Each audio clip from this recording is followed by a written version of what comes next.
Ghetto Eats episode 150. I was at Arby's drive-thru about to give up on this place when I noticed the deal that they had.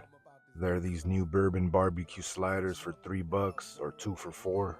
I felt embarrassed to just leave, so I at least got the deal. I was also curious about the real country style rib. It was okay, the meat was a bit tough. I regret not getting 2 of them. My dumbass actually got the roast beef. It's not the best, it's just dark ham. But I didn't panic. I sauced it up as I usually do with all my foods. I used some of their Arby's sauce and my leftover yucateco. As you can see, it has the onion rings and the barbecue sauce. It shouldn't be that bad.